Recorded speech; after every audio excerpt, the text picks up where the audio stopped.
Teman-teman, selamat datang kembali dalam kuliah MS 2203 Sistem Penggerak Elektrik. Pada segmen ini kita akan belajar tentang switch, relay, dan kontaktor. Nah, fungsi switch itu adalah untuk menghidupkan atau mematikan, ya, turn on, turn off dari sebuah rangkaian elektrik. Nah, bedanya apa? Switch itu bekerja secara langsung, artinya tangan kita yang menggerakkan tuas, ya. Sementara kalau relay itu dia menggunakan perantara. Nanti kita akan bahas, ya. Nah, kemudian ada beberapa tipe switch, ada yang temporary, ada yang detent. Temporary itu berarti sesaat, ya.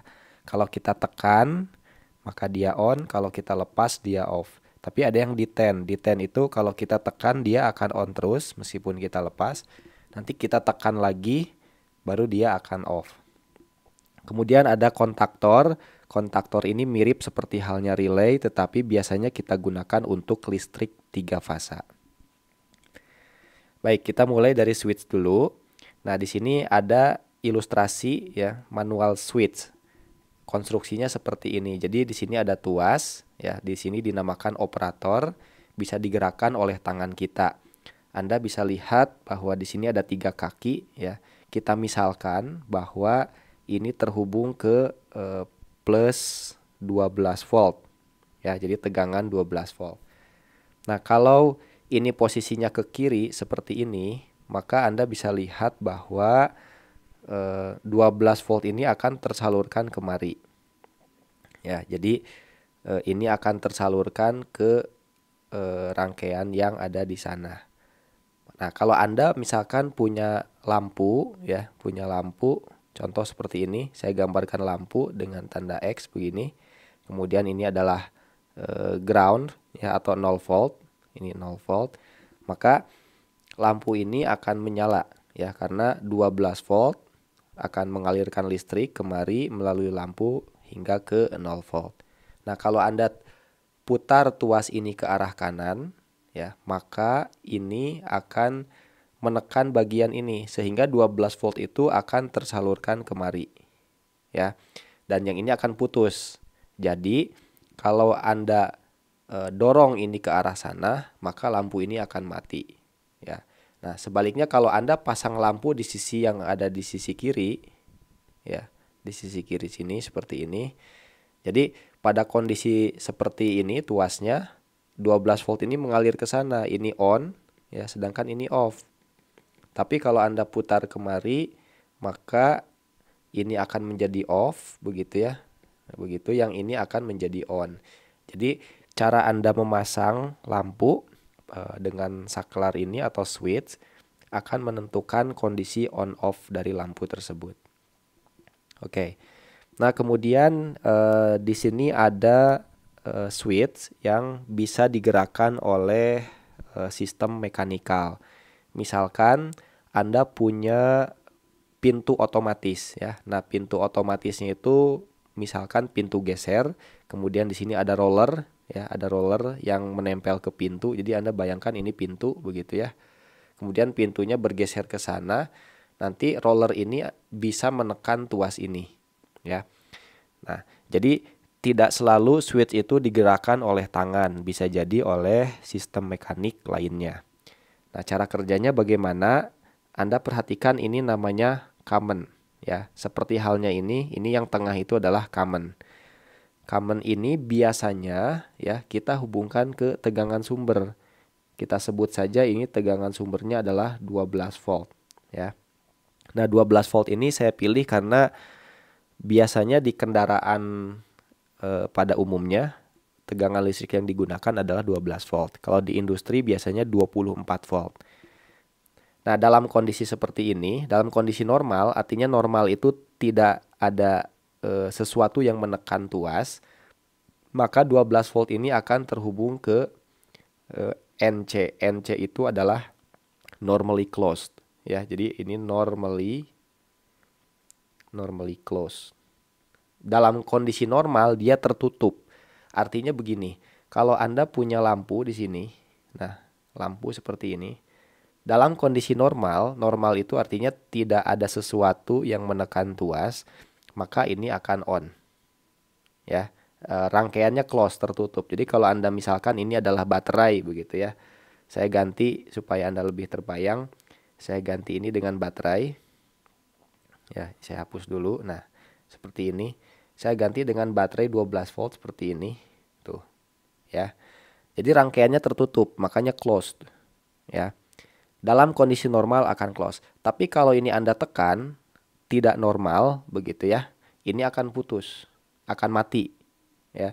Rangkaian listrik ini Anda lihat, ini akan sekarang terhubung kemari. Jadi 12 volt yang Anda salurkan itu akan menuju ke NO, ya. Nah, jadi kalau NO itu normally open, ya. Sekarang kasusnya kalau saya buat seperti ini, ya. Anda hubungkan ini ke normally open. Jadi pada kondisi normal lampu ini mati. Tapi kalau kondisinya tidak normal, ini Anda tekan, maka lampunya akan on.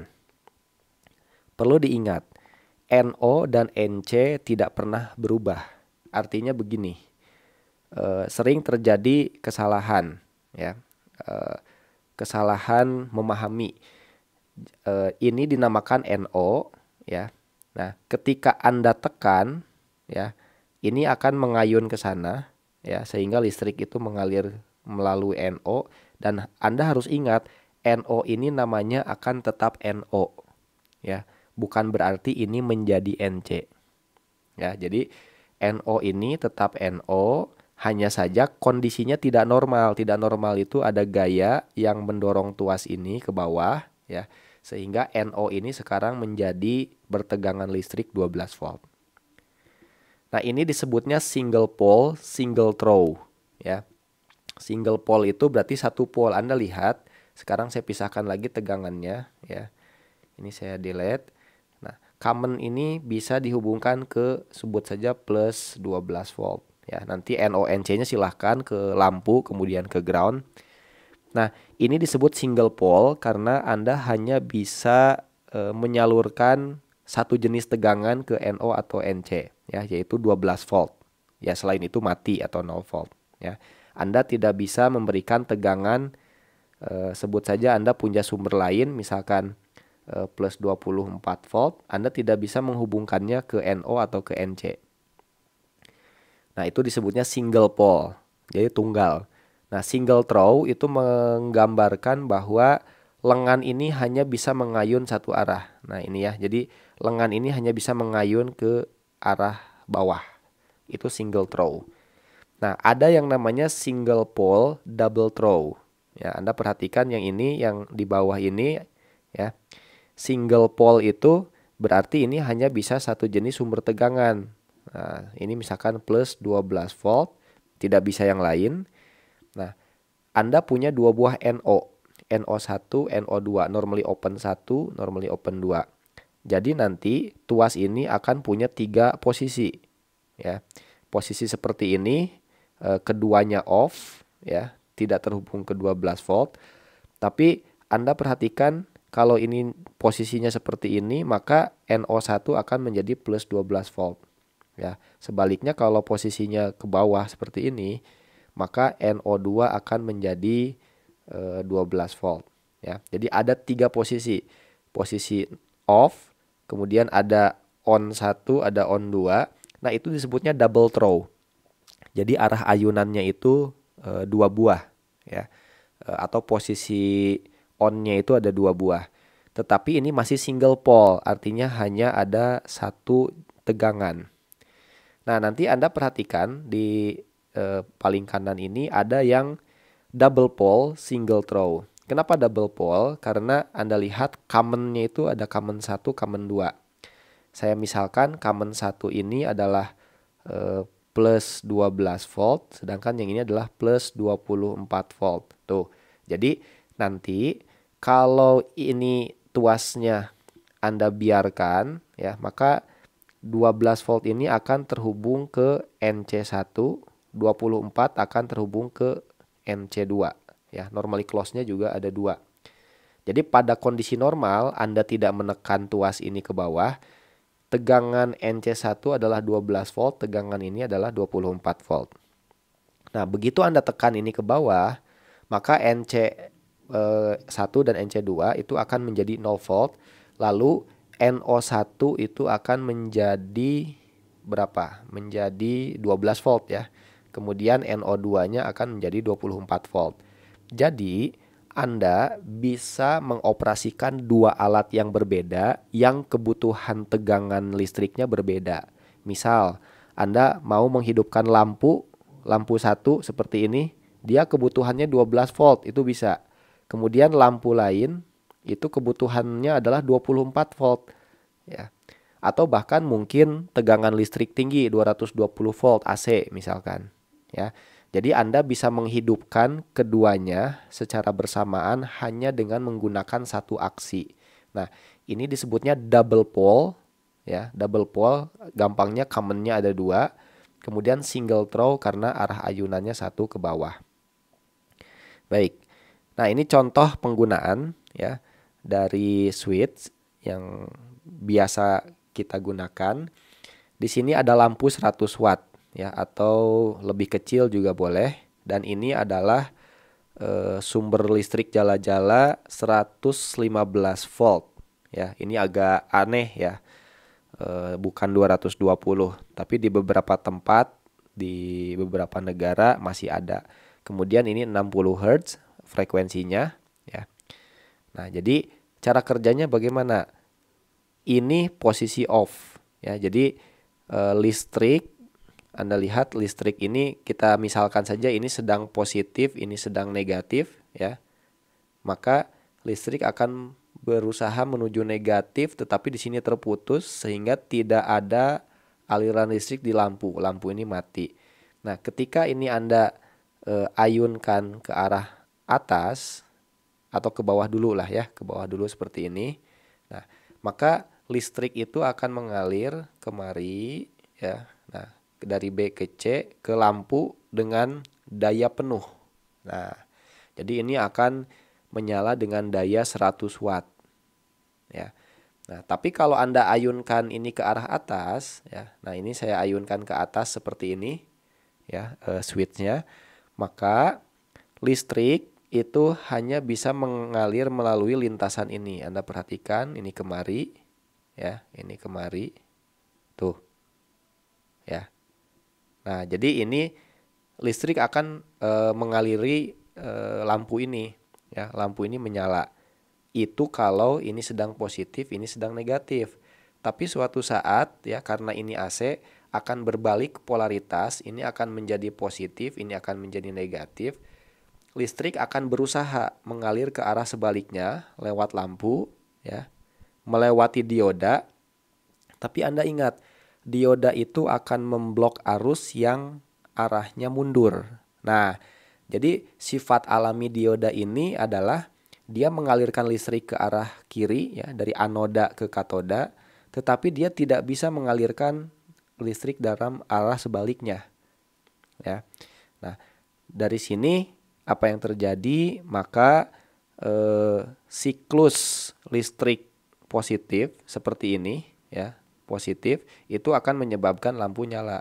Tapi kalau listriknya sedang negatif, itu lampunya off seperti ini ya. Nanti nyala lagi ketika positif lagi, begini lagi dan seterusnya ya. Yang negatif tidak bisa dilewatkan, maka listrik hanya akan menyala dengan daya sebesar 50 watt. Nah, sekarang Anda paham ya. Jadi switch ini mempunyai fungsi untuk satu, mematikan lampu ini ya, itu kalau kondisinya center. Nah, kalau dia diayun ke bawah, maka lampu ini akan mengalir, akan dialiri oleh listrik sehingga dayanya full 100 watt. Tapi kalau ini diayunkan ke atas, maka listrik yang mengalir ke lampu ini hanya akan menghidupkan lampu pada kondisi daya 50 watt ya. Baik, saya kira itu fungsi switch yang sangat mendasar ya untuk menghidupkan lampu atau mematikan atau bahkan membuat dayanya menjadi setengahnya ya. Nah, di sini ada switch yang lain. Anda bisa perhatikan ya konstruksinya. Di sini ada actuating plunger. Jadi di sini bisa ditekan ya, komponen ini bisa ditekan, nanti akan menghubungkan common dengan normally open ya. Sederhananya ini adalah common, ini adalah normally open, ini adalah normally close ya. Nah, selanjutnya relay ya. Relay ini mirip dengan switch tetapi dia menggunakan perantara ya. Perantara yang digunakan adalah elektromagnet. Jadi di sini ada common ya. Commonnya itu di sebelah mana? Ini NO. Sebentar. Ini normally open, ini normally close ya. Nah, ini commonnya di sini. Ya. Commonnya di sini. Jadi listriknya itu berpotensi mengalir ke NC atau ke NO. Nah, supaya dia bisa mengalir ke NO, maka batang ini harus diayun ke bawah. Tapi caranya adalah dengan menggunakan coil ini ya. Jadi kalau coil ini diberi listrik, Anda lihat di sini ada baterai, Anda tutup rangkaian ini ya, maka ini akan menjadi magnet dan ini akan mengayun ke bawah ya. Nah, ketika ini mengayun ke bawah, maka listrik dari common itu akan mengalir ke NO ya. Kalau ini Anda lepaskan, listrik akan mengalir ke NC. Nah, fungsinya apa ya? Fungsinya Anda bisa bayangkan ini hanya sebut saja 12 volt begitu ya, baterai yang ada di sini ya. Tetapi nanti di sini Anda menggunakan misalkan ya 100 volt. Nah, 100 volt itu sudah mulai berbahaya ya kalau Anda pegang langsung. Jadi ada resiko kalau Anda menggunakan switch ya. Pada kasus tegangan 100 volt itu resiko Anda tersengat listrik lebih besar.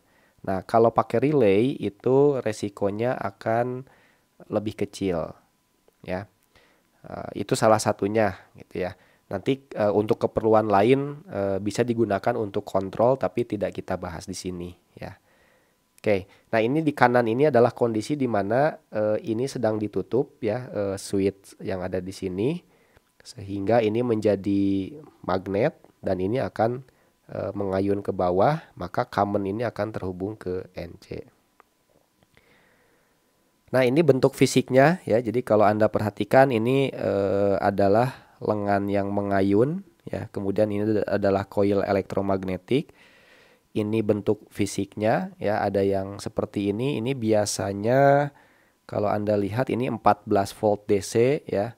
Kalau di mobil biasanya 12 volt, tapi mungkin ini juga bisa ya, perlu dibaca di datasheetnya apakah ini bisa untuk 12 atau tidak. Nah, ini ada yang bening seperti ini, transparan ya, supaya Anda bisa melihat isinya itu seperti ini. Ini adalah coil yang berfungsi sebagai elektromagnetik. Nah, bedanya relay dengan kontaktor apa? Kalau relay ya, itu commonnya itu yang Anda lihat barangnya seperti itu, commonnya ada common 1, common 2. Jadi dia double pole sebetulnya ya. Jadi Anda bisa menghubungkan ini ke, sebut saja ini 12 volt ya, ini ke 220 atau ya 100 lah, boleh 100 volt ya, berapapun tergantung speknya, Anda harus baca dulu ya. Jadi nanti kalau listrik kecil ya dialirkan melalui coil ini akan menjadi magnet, maka ini akan mengayun ke sana, ini akan mengayun ke sana bersamaan ya.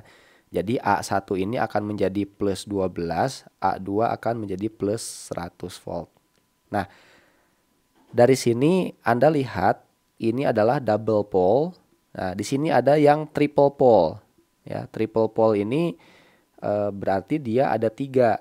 Nah, sederhananya ini ada coil ya, dia 120 atau kalau di Indonesia kita ganti saja ya, ini menjadi 220 volt, itu ada barangnya, Anda bisa beli, cari. Kemudian nanti Anda akan punya motor listrik ya, itu motor AC 3 fasa. Ya, motor AC 3 fasa. Jadi nanti di sini ada dari PLN itu ada ABC kita sebut saja. Nah, ini harus di open atau di close secara bersamaan ya, agar motor ini bisa on atau off ya. Nah, selebihnya sebetulnya ada lagi di sini satu pole, ini biasanya untuk keperluan kontrol. ya. Nah, Anda bisa menghidupkan atau mematikan keempatnya sekaligus hanya dengan menggunakan satu koil ini. Nah, itu disebutnya kontaktor. Jadi secara prinsip biasanya bedanya kontaktor dan relay adalah besar arusnya atau besar tegangannya, ya. Kalau kontaktor itu biasanya untuk jala-jala 220 volt, ya, kalau di Indonesia. Jadi Anda nanti hubungkan ini R, ini A B C begitu ya. Nah, nanti ini yang ke motor. Ini yang ke motor itu yang Anda lihat di sebelah sini, ya. Kemudian nanti sisanya ini saya kurang tahu apakah yang ini atau yang ini untuk coil, ya. Perlu dicek. Nanti di sini juga ada. Jadi itu adalah untuk dua terminal untuk coil dan dua lainnya untuk kontrol. Baik, segmen ini saya cukupkan sekian. Terima kasih, sampai ketemu lagi di segmen selanjutnya.